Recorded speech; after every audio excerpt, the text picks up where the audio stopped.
científicos e ingenieros estaba a punto de inventar la llave de la era de la información.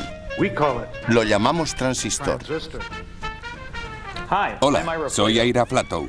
El transistor es probablemente el invento más importante del siglo XX. La historia de este invento está llena de choques de caracteres e investigaciones secretas. Acompáñennos.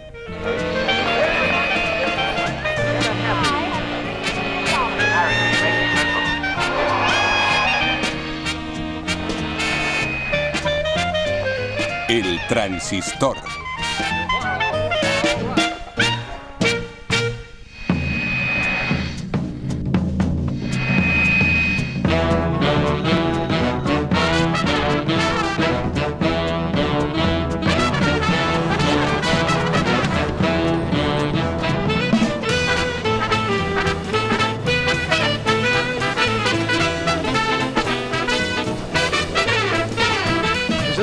¿Está encendido?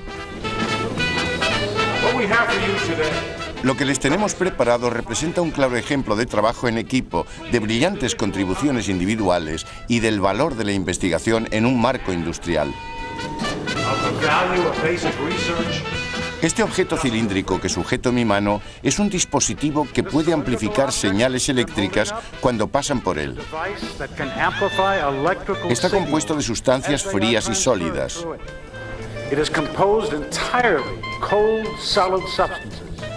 Lo hemos llamado transistor.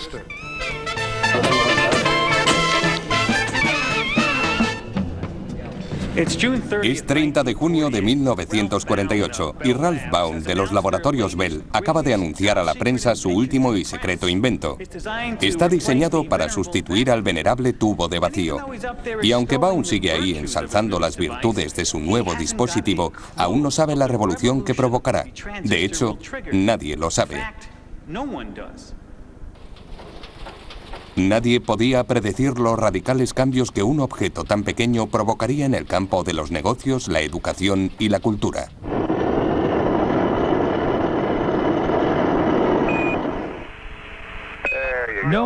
Nadie previó que el transistor nos transportaría a otros mundos y dejaría pequeño el nuestro.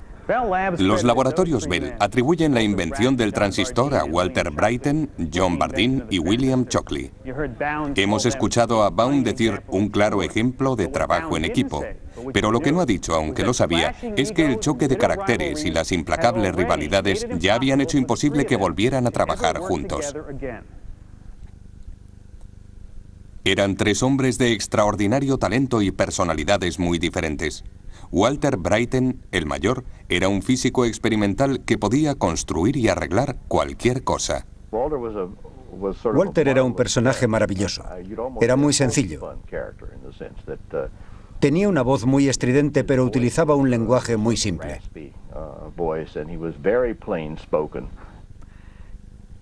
John Bardeen era físico teórico, uno de los mejores del siglo XX.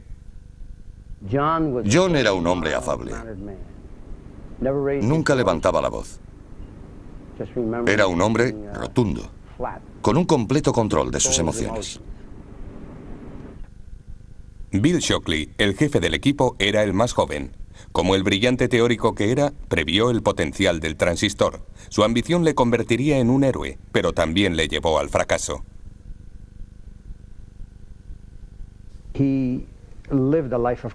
Su vida fue toda una competición. Todo lo que hacía respiraba rivalidad. Le brotaba de cada poro de su piel. Después de la Segunda Guerra Mundial, las vidas de estos tres hombres se cruzarían durante un breve periodo de tiempo, sacando lo mejor de cada uno y separándose después bajo el peso de una desenfrenada ambición. Su historia tiene todos los ingredientes de una tragedia griega.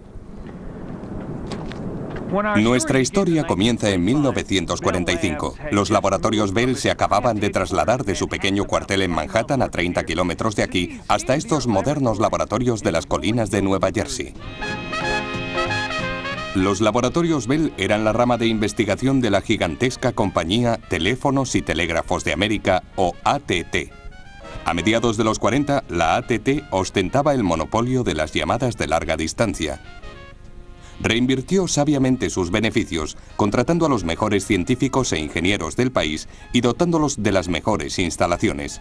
Los ejecutivos de la AT&T entendían que la investigación les colocaba en una situación de ventaja con respecto a sus competidores. Como cabía esperar, Laboratorios Bell fueron la incubadora de grandes sueños y a veces de grandes egos. Ya había dado un premio Nobel. Conseguía patentes a razón de 2 por día. Todo comenzó con una fantasmada 36 años antes. En 1907, la AT&T estaba en crisis. Las patentes del teléfono de Alexander Graham Bell habían expirado y miles de pequeñas compañías telefónicas independientes se las rifaban quitándole clientes. Para recuperarse de su caída en picado, la AT&T llamó a su expresidente, ya retirado, Theodore Vail. Vail anunció que la AT&T ofrecería a sus clientes lo que ninguna otra compañía podría hacer: servicio telefónico de costa a costa. Solo había un problema. Can you recall the telephone of a generation ago? New York to Denver was the longest call that could be made, and it was uncertain. No era seguro porque la compañía necesitaba encontrar un modo de impulsar la señal por las líneas al resto del país. Pero no existía un buen amplificador, y Vail se propuso diseñar uno. Pidió la ayuda de un prolífico inventor de Iowa llamado Lee DeForest. Este pionero de la electrónica descubrió que podía hacer un amplificador poniendo una placa de metal y un trozo de cable curvado en una bombilla junto a su filamento caliente. Su invento recibió el nombre de tubo de vacío. En 1906, DeForest descubrió que podía controlar el flujo de electricidad que pasaba del filamento a la placa, insertando un cable en espiral entre los dos. Quizá lo puedan ver bien aquí, en nuestro tubo de vacío. El cable fue la clave del éxito del tubo de vacío. Este documental explica su funcionamiento. These aroused monkeys throwing pebbles at a target through a shutter ably portray what goes on in a vacuum tube. Los monos lanzan electrones. La cortinilla de en medio representa el cable. Bloquea eléctricamente el flujo de electrones o los deja pasar dependiendo de la carga, como un interruptor. Simple, isn't it? El cable en espiral llamado rejilla también permite que el tubo se convierta en un amplificador. Les mostraré cómo funcionaba. Cuando una señal débil, una llamada de teléfono, por ejemplo, digamos Watson, venga aquí, llega al electrodo del tubo de vacío, modifica la electricidad que fluye dentro del tubo. Crea una señal de salida idéntica, pero más fuerte. El tubo se convierte en un amplificador. Watson, venga aquí, le necesito. Then the vacuum tube went into service, and the transcontinental telephone became a reality. Y como había prometido Theodore Vail, el 23 de enero de 1915, el padre del teléfono probaba el nuevo servicio de costa a costa. Alexander Graham Bell repeated the first words ever transmitted by telephone. Mr. Watson, come here, I want you. But this time the inventor's assistant laughed. I can't make it under a week, Dr. Bell. I'm in San Francisco. El tubo de vacío solucionó el problema de las llamadas a larga distancia y las líneas de teléfono se extendieron como una tela de araña por todo el país. Los años 20 fueron testigos del auténtico lucimiento del tubo de vacío. Los tubos de vacío estaban en todas partes. Miles de ellos hacían funcionar radios y redes telefónicas y se usaban en amplificadores por todo el mundo. El problema era que al ser voluminosos desprendían bastante calor, consumían mucha energía y como la bombilla tenían la mala costumbre de fundirse. La AT&T sabía que para atender la demanda de servicio telefónico tendría que inventar algo mejor que el tubo de vacío. Y si los laboratorios Bell lo conseguían, la AT&T haría una fortuna. En los años 30, el director de investigación de los laboratorios, Mervyn Kelly, entendió el problema de los tubos de vacío. Kelly reconoció que si el negocio del teléfono iba a depender de los repetidores y los tubos de vacío, el progreso estaría condicionado por las limitaciones de esos dos dispositivos. then before long its future progress would be limited by the limitations of those two devices. Kelly pensó que la respuesta residía en una extraña clase de materiales llamada semiconductores. Materiales como el germanio o el silicio que podían conducir y rechazar el flujo de electricidad dependiendo de las condiciones. Quizá con paciencia lograrían que hiciera lo mismo que los tubos de vacío, pero mejorado. Pero la Segunda Guerra Mundial dejó en suspenso los planes de Kelly, porque los laboratorios del país obligaron a sus talentos a ganar la guerra. Uno de los desarrollos técnicos más importantes de la guerra fue el radar. Ayudó a los aliados a través de la oscuridad y la niebla a rastrear aviones y barcos enemigos y a derribar las bombas volantes destinadas a Londres. Y el radar tendría un papel clave en la invención del transistor. Para el radar se necesitaba un elemento que requería semiconductores. Era el rectificador de cristal. Usaba una diminuta pastilla de silicio en su interior para convertir la señal de radar en algo que se pudiera ver. El radar fue posible gracias a la investigación con silicio y germanio, investigación que tiempo después sería esencial para la invención del transistor. Al final de la guerra, las mentes y materiales que lucharon contra Hitler e Hirohito se volvieron a movilizar, esta vez para hacer productos de consumo para los soldados que volvían a casa y sus familiares. Estábamos muy contentos de volver a casa. Habíamos sufrido una gran depresión, pero ya era cosa del pasado. La guerra había terminado y la curva era ascendente.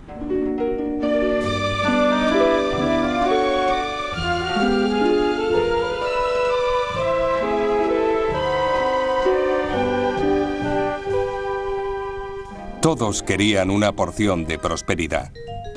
Para la Bell, los negocios iban tan bien que la compañía tuvo problemas para seguir el ritmo. La AT&T recibió una avalancha de demandas de servicio telefónico. Si la tendencia continuaba, bromeó un ejecutivo de la compañía, la mitad de las mujeres de Norteamérica serán telefonistas. Mervyn Kelly se dio cuenta de que las llamadas de larga distancia se podrían hacer automáticamente si encontraban un interruptor electrónico fiable.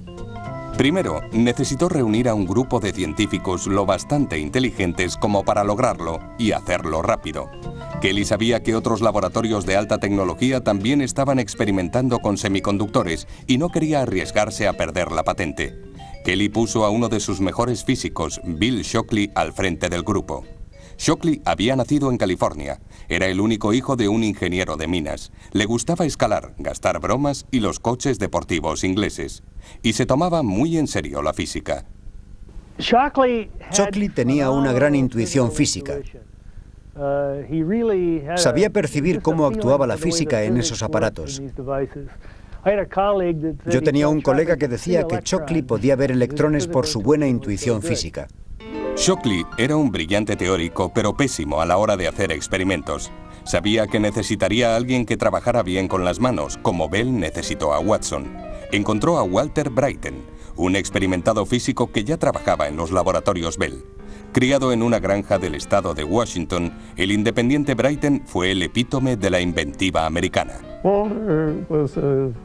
Walter era un buen físico experimental. Podía pegar cosas usando cera y clips si se lo pedías. Shockley contrató a John Bardeen, un brillante físico teórico educado en la Universidad de Princeton. Como experto en el movimiento de electrones en el interior de materiales sólidos, comprendió las sutilezas de los semiconductores. Bardeen era el precoz segundo hijo de un decano de la Facultad de Medicina de Wisconsin.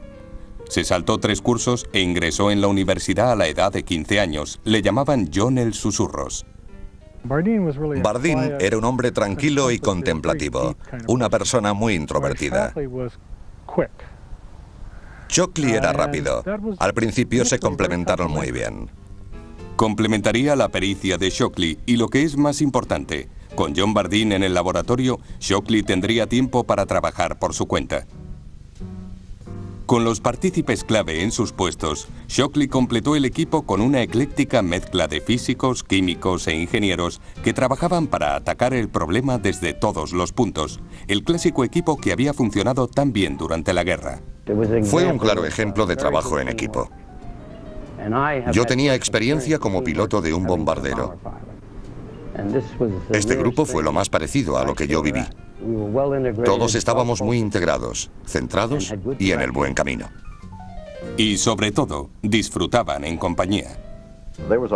Se celebraban todo tipo de fiestas. No era raro que este grupo de amigos se fuera a comer a un restaurante de Scotch Plains y se tomaran unas cervezas con un buen filete de los que servían allí.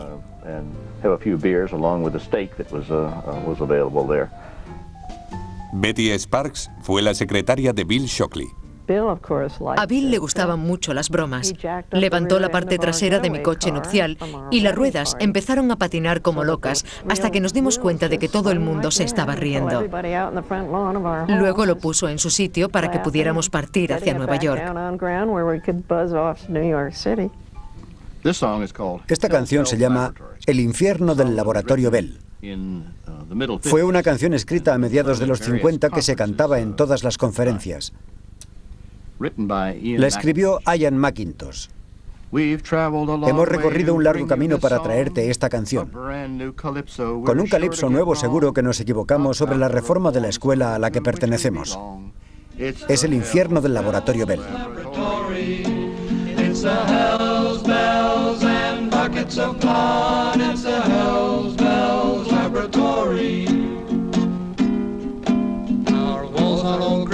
By the periodic chart, Bill Shockley's picture is sewn over our hearts. Bardeen and Bradine are our sweethearts at the Hells Bells Laboratory. At the Hells Bells and buckets of blood at the Hells Bells Laboratory.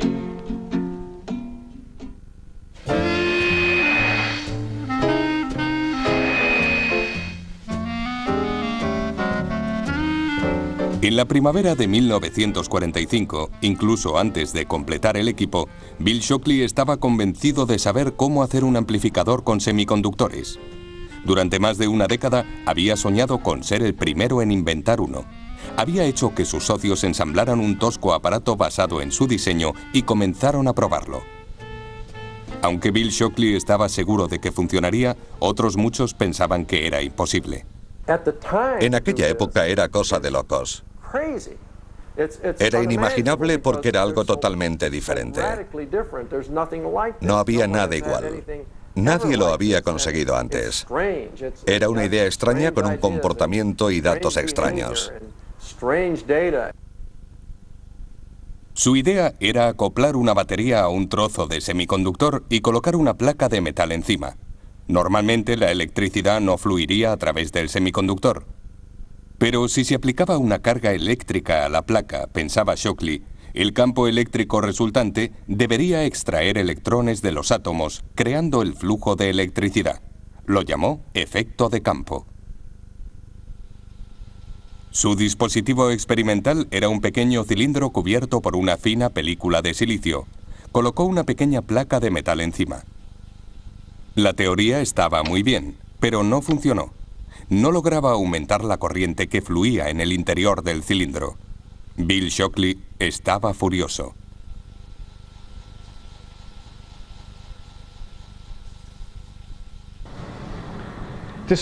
Desanimado, Shockley pidió a su nuevo empleado, John Bardeen, que verificara sus cálculos.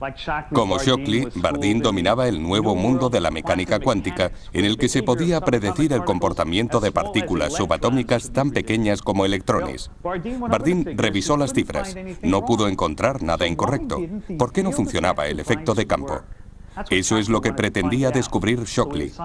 Eligió a Bardeen y a su nuevo íntimo amigo, Walter Brattain, para que encontraran la respuesta.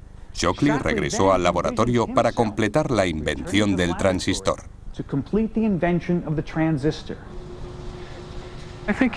Tenían un problema que necesitaba una solución. Cuando lo resolvieran, Shockley podría volver al trabajo que consistía en hacer un amplificador de estado sólido. Shockley se había apartado un poco del proyecto. Contaba con suficientes cerebros para dejarlos solos.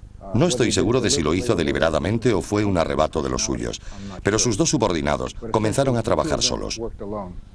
Bardeen creyó entender por qué no funcionaba el dispositivo de Shockley. En resumen, dijo que estaban ocurriendo cosas en la superficie del semiconductor que impedían que este campo penetrara en el cuerpo del material. Bardeen creía que los electrones estaban atrapados en la superficie del silicio creando un escudo. Por eso el campo eléctrico no podía llegar a los electrones del interior. Se dispusieron a entender los misteriosos detalles de esta barrera.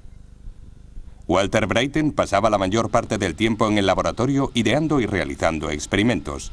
John Bardeen proponía nuevos experimentos e interpretaba sus resultados. John se encargaba de pensar y Walter experimentaba. Se complementaban muy bien y Walter lo sabía. Brattain y Bardeen trabajaron mano a mano, pero solían pedir consejo a Shockley y otros miembros del equipo. Estaban imbuidos por el productivo entorno de los laboratorios Bell, situados entonces en Murray Hill. Tenían acceso a otros miembros del grupo de Shockley y a gente de fuera del campo de la metalurgia y la química. Eran libres. No dependían de la burocracia para pedir ayuda a quien necesitaran. El diario de Walter Brattain refleja su entusiasmo con el grupo. No puedo exagerar la extraordinaria relación de este grupo. Nos reunimos para discutir temas importantes en cualquier momento de la tarde y lo hacemos libremente. Brattain y Bardeen comenzaron a trabajar con láminas de silicio buscando una mayor comprensión de la barrera de la superficie. Comenzaron a hacer mediciones eléctricas en la superficie de germanio y silicio y a variar las propiedades de la superficie para intentar confirmar su teoría. Sumergieron el silicio en nitrógeno líquido pensando que el gélido baño neutralizaría de alguna forma el escudo y permitiría que el campo eléctrico penetrara a más profundidad, estimulando así el flujo de electrones. Funcionó, pero solo levemente. Suficiente, sin embargo, para convencer a Bardeen de que su teoría era correcta. Desgraciadamente, esta temprana victoria solo fue una ilusión. Brattain y Bardeen no lograron hacer más progresos para desentrañar el secreto de la barrera. El invierno dio paso a la primavera al verano y el verano al otoño. Y seguía sin haber progresos. Sin resultados demostrables, las tensiones aumentaron, especialmente entre Brattain y su ambicioso jefe. Phil Foy recuerda un incidente en particular. Shockley estaba en la pizarra en un seminario, explicando unos principios físicos muy complejos. Mientras los explicaba, Brattain comenzó a agitar dos monedas en su bolsillo. Shockley se volvió y le pidió que dejara de mover las monedas porque no podía pensar. Walter le contestó diciéndole que él no podía pensar si no lo hacía. Shockley se metió la mano en el bolsillo, le dio billetes de $1 y le pidió que se entretuviera frotándolos. Finalmente, en otoño de 1947, una señal de progreso. Brattain había batallado con el agua que se condensaba en la superficie del silicio. Había repetido el agotador trabajo de secarlo, pero tuvo un presentimiento.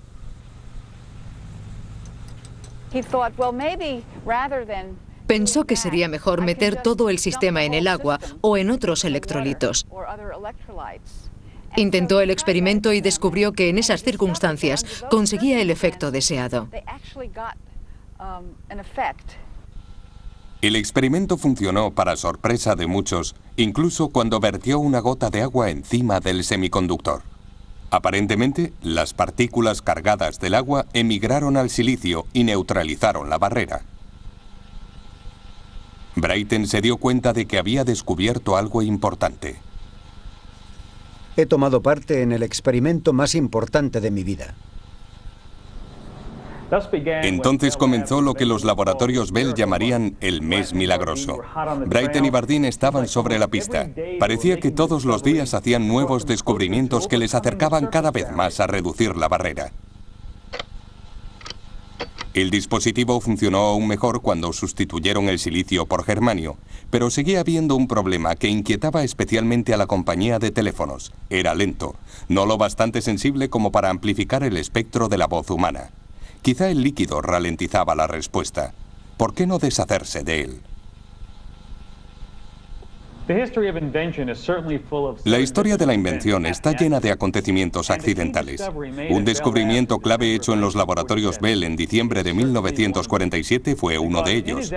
En sus esfuerzos por deshacerse del líquido, Walter Brattain, casi por accidente, se topó con el transistor. Brattain tuvo una idea para su nuevo dispositivo. Sustituyó la placa de metal por una mota de oro, separada del germanio por una fina película de óxido, como el que a veces se forma en el germanio. Lo conectó, pero no ocurrió nada. Ningún tipo de amplificación, como si hubiera empezado de cero. Pero no se rindieron. John Bardeen fue uno de los grandes científicos del siglo. Tenía características únicas para afrontar un problema y no dejarlo hasta que entendiera todas sus peculiaridades y lo resolviera. Continuaron trabajando, intentando diferentes combinaciones de montajes y voltajes. Poco antes de las Navidades de 1947, su perseverancia dio sus frutos. Aquel día, Phil Foy estaba en el laboratorio. Brattain estaba en el otro extremo de la habitación. Estaba sentado en un banco con su pequeño microscopio. Estaba buscando los efectos de la superficie. Y entonces se dio cuenta de que había corriente. Y pronunció esta frase: aquí tenemos algo. Brattain había eliminado accidentalmente la fina película de óxido. La mota de oro estaba en contacto directo con el semiconductor. En vez de un campo que arrastraba electrones a la superficie, como había previsto Shockley, Bardeen se dio cuenta de que estaban inyectando cargas positivas directamente al germanio.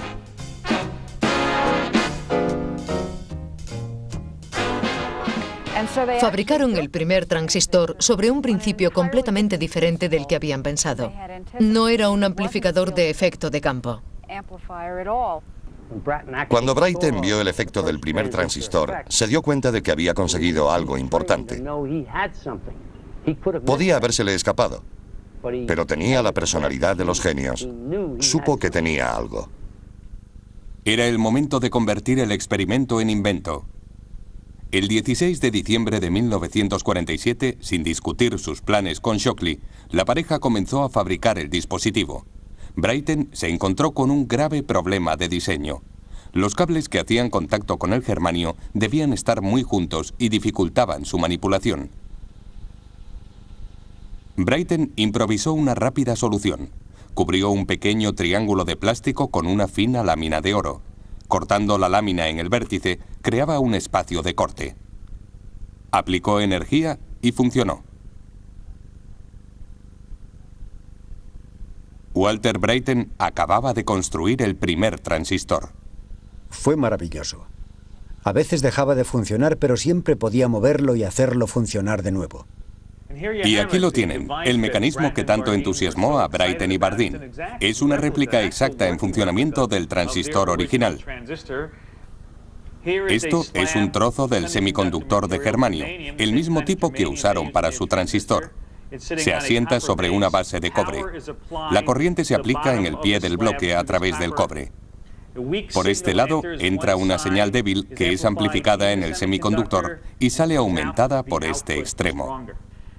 Aquel día, Bill Shockley estaba trabajando en su casa. Walter Brattain y John Bardeen decidieron llamarle para darle la buena noticia, pero su respuesta no fue la esperada. Shockley tuvo dos reacciones. Por una parte, se alegró mucho porque sabía lo importante que era. Yo creo que en el fondo le caían bien. Pero también se enfadó y se sintió decepcionado porque se dio cuenta de que ellos lo habían logrado y él no. La llamada de Brattain y Bardeen cambió para siempre la vida de Shockley.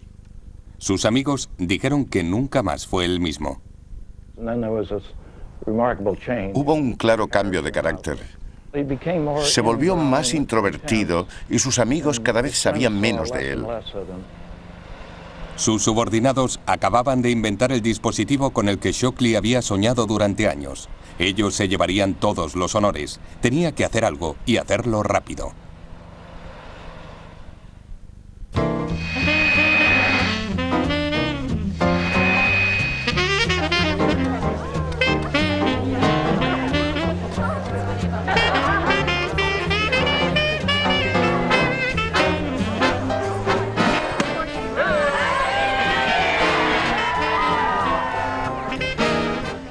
La Nochevieja de 1947, 2 semanas después de que Bryton y Bardeen mostraran su nuevo invento, Bill Shockley asistía a una conferencia de física en Chicago.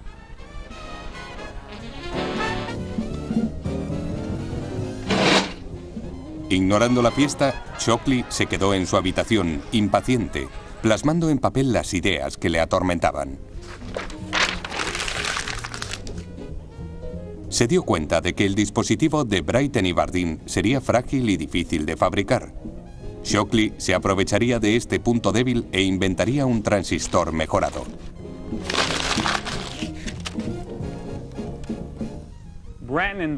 El transistor bipolar de Bryton y Bardeen funcionaba de la siguiente manera. Un punto de entrada y uno de salida contactan en la superficie del semiconductor. Pero como ven, los puntos entran en calor y la superficie del semiconductor puede estropearse.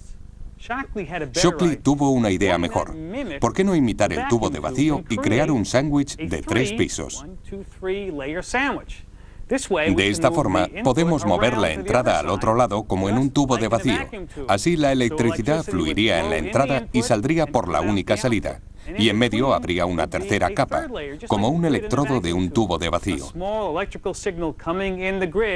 Una pequeña señal eléctrica aplicada en la rejilla provocaría un flujo mayor desde la entrada hasta la salida, como en el tubo de vacío. Fue una idea brillante porque solventaba los defectos del transistor bipolar. Anotó todo su trabajo en su diario. Sus compañeros y todos los empleados de Laboratorios Bell fueron testigos de un mes de inventos continuos. Fue un periodo extremadamente productivo. Bill Shockley regresó a los Laboratorios Bell desde Chicago, pero no se lo dijo a nadie. Volvió a redactar la idea en su casa sin decírselo a Bryton ni a Bardeen, manteniéndolo en secreto. Fue un insulto que nunca olvidarían. Se había creado la primera grieta en el armonioso equipo, una grieta que podría romperlo. Bryton y Bardeen se apartaron de él. Trabajaron en la superficie del transistor bipolar. Pero Shockley ya sabía que era un callejón sin salida. Mis dificultades provenían del invento del transistor. Antes había un buen ambiente de investigación. Después de la invención, Shockley no permitió que nadie trabajara en el problema. En resumen, usó al grupo para explotar sus propias ideas. Yo no podía contribuir al programa experimental a no ser que trabajara en competencia directa con mi superior. Era una situación intolerable. La tensa situación empeoró cuando los abogados de los Laboratorios Bell comenzaron a redactar las patentes. Shockley insistió en que él debía aparecer como el único inventor del dispositivo de Bryton y Bardeen. Shockley pensaba que el trabajo de Bryton y Bardeen era producto de sus propias ideas. Pensaba que la bombilla surgió de una sola mente. Creía que su nombre debía ser el único en la patente o junto a Bardeen y Bryton.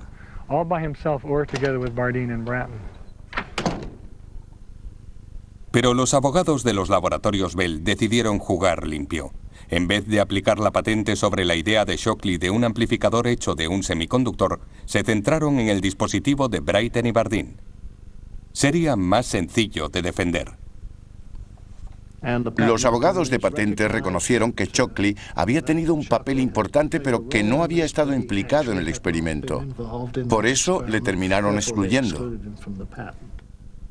Una vez registradas las patentes, los Laboratorios Bell decidieron que era hora de hacerlo público. Pero ¿cómo llamarían al nuevo invento?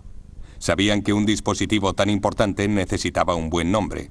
Walter Bryton buscó consejo en su buen amigo John Pierce, un ingeniero que escribía historias de ciencia ficción. Habían redactado frases descriptivas, ideas muy alocadas. Pero Walter quería un nombre elocuente y sobre todo que encajara con el concepto. Y yo se lo proporcioné.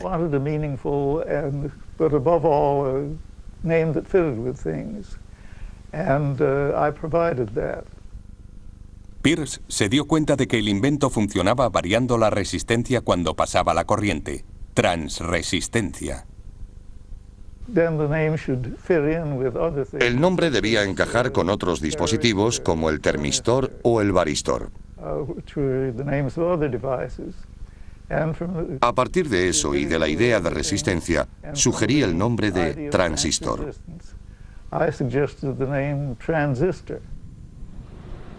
Señores, les ruego tomen asiento. Y así se llamó. Las fotos publicitarias, recreando su histórico experimento, se hicieron en el viejo laboratorio de Walter Brattain. Pero cuando los tres hombres tomaron asiento, Bill Shockley se sentó en el centro, en el asiento de Brattain. Nick Hollanjack preguntó ingenuamente a Bardeen si a Brattain le gustaba la foto. John me miró con expresión de pena, movió la cabeza y dijo, no, este es el dispositivo de Walter, es nuestro experimento. Bill no dijo Shockley, no había tenido nada que ver. Brattain escribió a Shockley expresándole su frustración por la foto, la patente y su expulsión del equipo. Querido Bill, te escribo unas letras antes de irme a dormir sobre nuestra conversación de ayer. Me parece que el descubrimiento del transistor ha echado a perder el mejor equipo de investigación con el que he tenido el privilegio de trabajar. Creo que desde el principio el mérito debía ser de todo el equipo. El departamento de patentes ha acabado con él. Los laboratorios Bell rompieron finalmente su silencio y el 30 de junio de 1948, Ralph Baum, director de investigación, hizo el anuncio a la prensa en el cuartel general de Manhattan. Es un dispositivo que puede amplificar señales eléctricas al tiempo que las transmite. El anuncio apenas atrajo atención. El New York Times lo enterró en la página 46. La revista Time lo situó en la pequeña sección Ciencia Semanal. Los ingenieros creían que no era necesario sustituir el tubo de vacío. La gente que me encontraba en el laboratorio se reía y decía que solo era un trozo de cristal con un cable alrededor. No llegaría a ninguna parte. Si querían hacer electrónica de verdad, tendrían que ir al almacén y coger tubos de vacío, condensadores, resistencias, transformadores y ponerse a trabajar.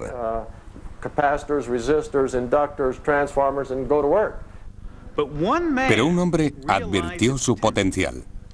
Shockley entendió mejor que nadie sus implicaciones. Predijo cosas que se harían realidad 20 o 30 años después. Nadie llegó tan lejos.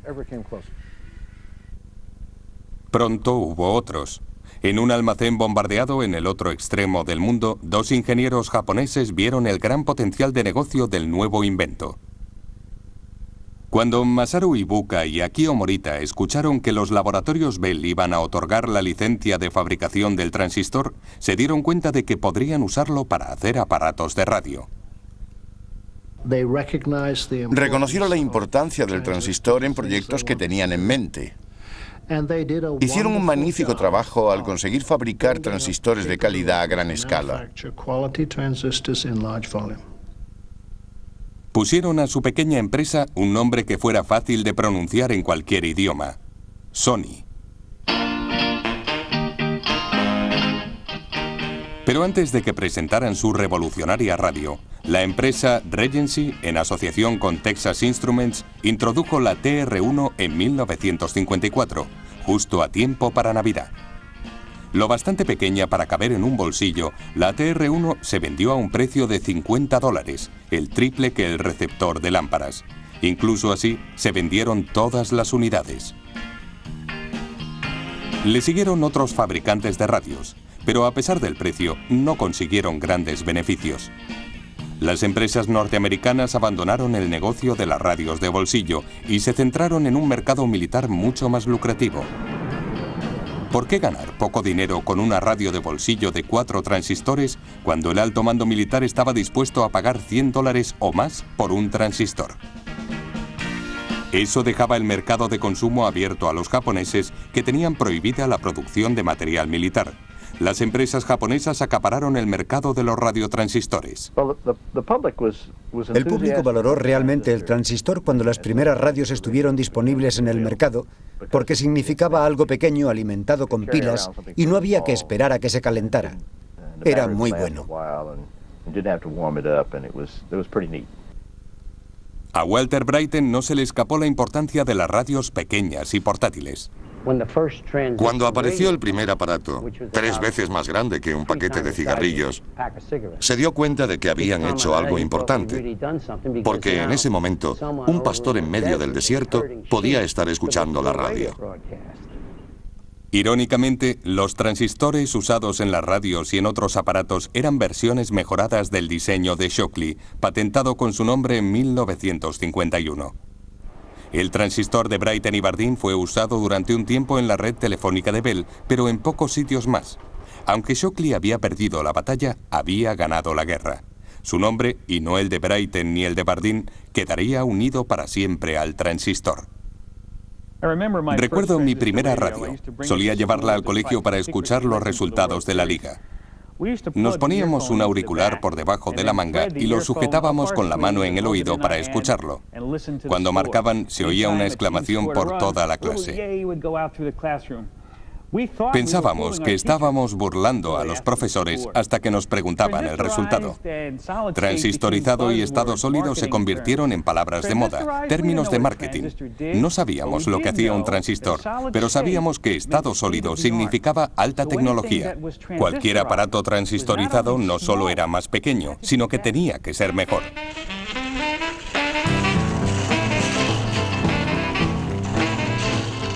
En pocos años, lo que surgió como un simple sustituto del tubo de vacío comenzó a cambiar el mundo. Ahora, cualquier aparato electrónico podía ser portátil y barato. Las radios comenzaron a influir en la cultura popular. Los niños podían escuchar música lejos de sus desaprobadores padres. La música era más audaz y revolucionaria.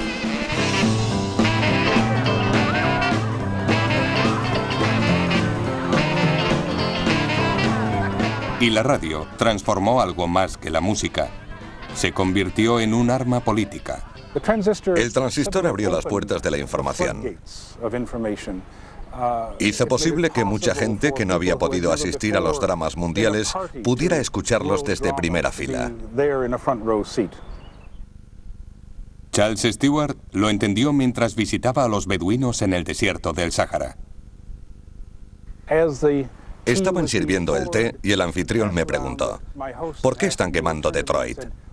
Me tuvieron que contar la historia porque no entendía nada.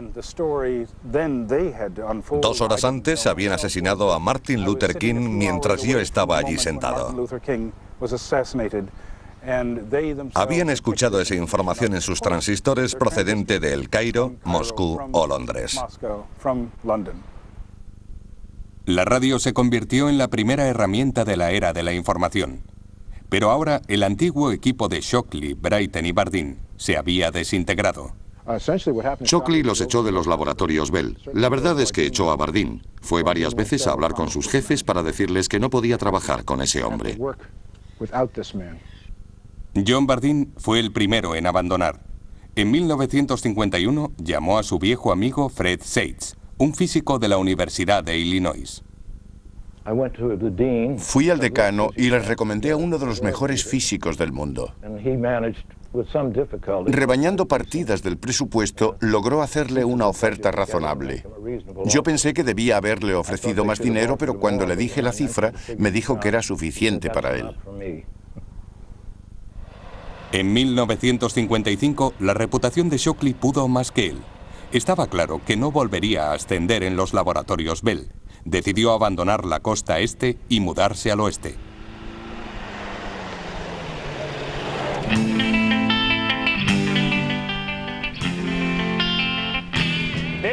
Esto es Palo Alto, al sur de San Francisco.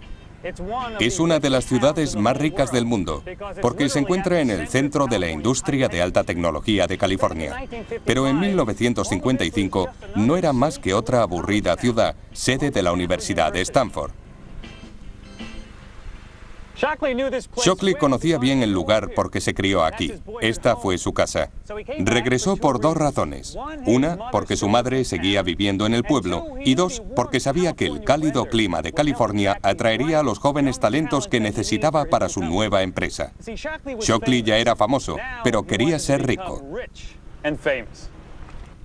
Intentó reclutar ingenieros de los laboratorios Bell para su nueva empresa, Shockley Semiconductors. Pero nadie aceptó su propuesta. Conocían su reputación. Así pues, buscó a otros más ambiciosos. Shockley tenía un gran talento y sabía distinguir el talento en otros. Lo hizo con su empresa y con los laboratorios Bell. Fue el mejor reclutador de científicos de su época. Bob Noyce y Gordon Moore fueron las primeras personas que reclutó.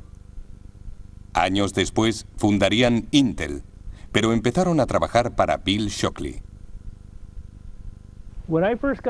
Cuando Bill me contrató no sabía de qué tipo de industria se trataba.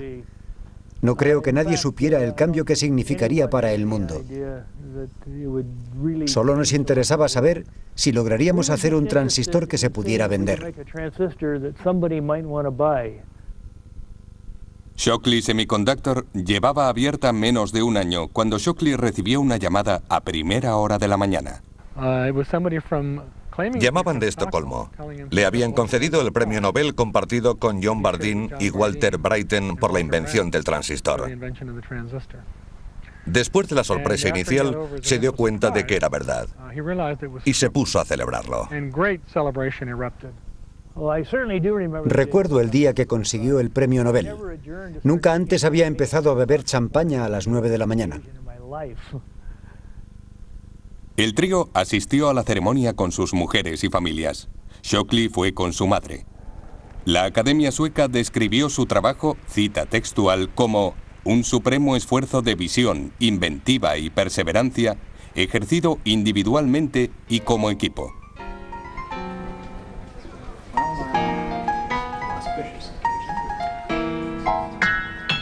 Después de la ceremonia, John Bardeen y Walter Brattain disfrutaban de una última copa en el bar del hotel. En ese momento entró Bill Shockley.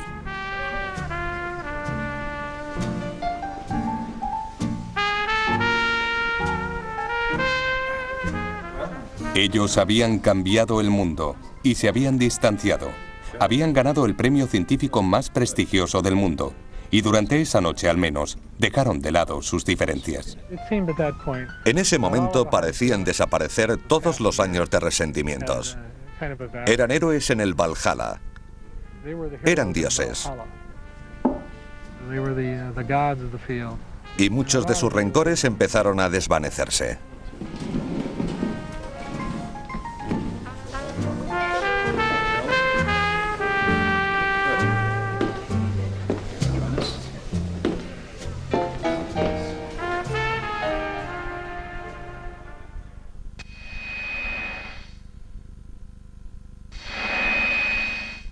La alegría de Shockley duró poco. Cuando regresó a California, descubrió que su empresa tenía problemas. La compañía perdía dinero a espuertas y la historia volvía a repetirse. Su equipo de científicos se rebelaba. Shockley tenía en mente un dispositivo en el que quería que trabajara el laboratorio de la Shockley Semiconductor. No parecía ser económicamente rentable. Pero era su idea, su sueño, y no permitiría que nadie trabajara en otra cosa. No quería que su empresa pasara por lo mismo que los laboratorios Bell, que el equipo se fugara e hiciera un gran trabajo. Quería asegurarse de que si se descubría algo importante, fuera él quien lo hiciera. Tras año y medio de trabajo, 8 de los mejores trabajadores de Shockley le abandonaron, siendo conocidos en Silicon Valley como los 8 traidores. Formaron su propia empresa de transistores, la Fairchild Semiconductor. Cuando comenzamos en la Fairchild, nadie sabía a dónde nos dirigíamos, pero queríamos hacer un transistor de silicio. Fairchild y Texas Instruments encontraron el modo de conectar transistores sin cables o soldaduras y lograron acoplar 4 o más en una única pieza de silicio. Lo llamaron circuito integrado. Fairchild fabricó el primer circuito integrado vendido comercialmente en 1961. Fue un gran cambio para la industria. Todos los que usamos ordenadores hoy en día somos los lejanos beneficiarios de la original idea de hacer un complejo circuito en un bloque de silicio.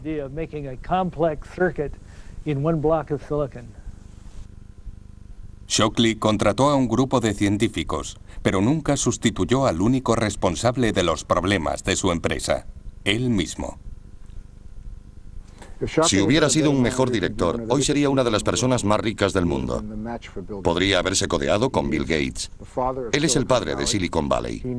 Sabía mejor que nadie la importancia de los transistores. Sabía que estaba revolucionando el mundo y que si su empresa controlaba la dirección que debía tomar el transistor, se haría muy rico.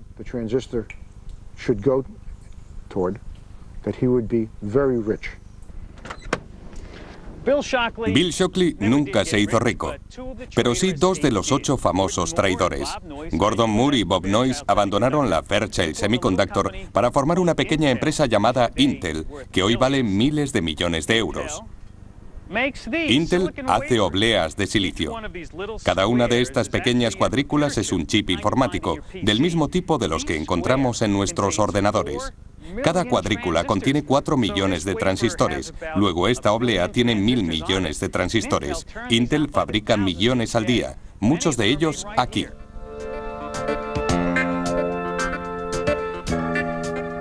Como su antepasado el transistor, el chip informático ha invadido todos los rincones del mundo, tanto que se ha convertido en un icono pop. Y aunque la gente sabe que los chips viven dentro de los ordenadores, la mayoría no sabe que hay millones de transistores ocultos en su interior.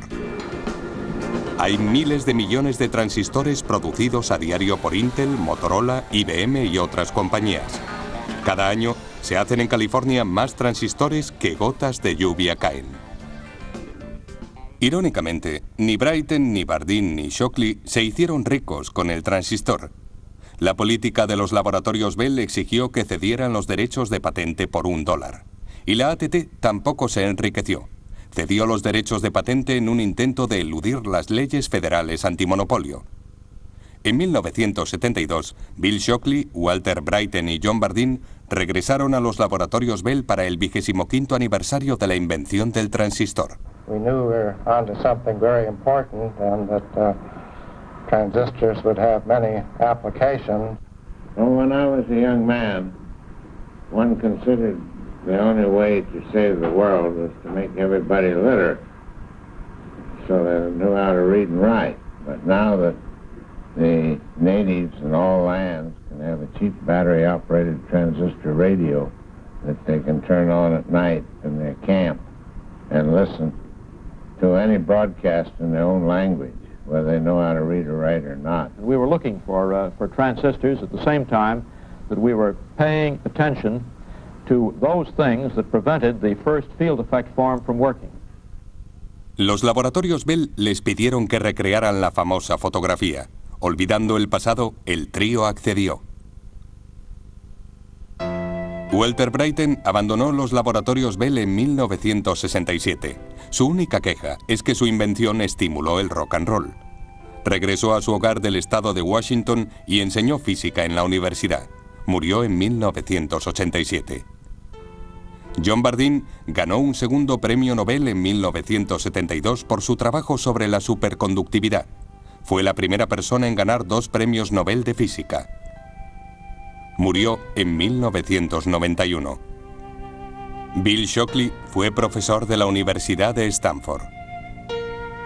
Volvió a acaparar titulares en los años 70 y 80 por sus controvertidas teorías sobre el coeficiente intelectual.